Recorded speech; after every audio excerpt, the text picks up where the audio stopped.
com vocês aqui é Yasmin Rodrigues, falando do canal Coisas de Menina.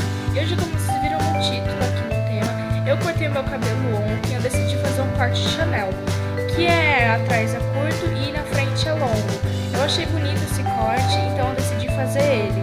Eu cortei ele ontem à noite, quando eu vim pra casa, e já fiz chapinha. Eu não deu tempo de fazer escolar no salão, então eu cheguei em casa e jantei e fiz chapinha.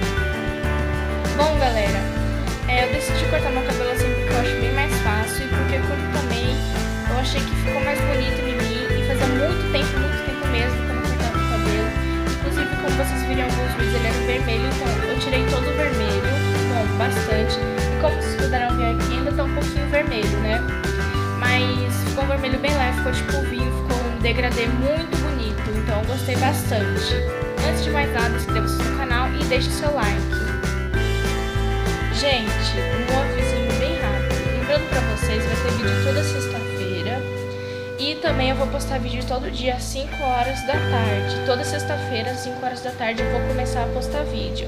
Então fiquem bem atentos, ativem os sininhos das notificações e logo se inscrevam no canal.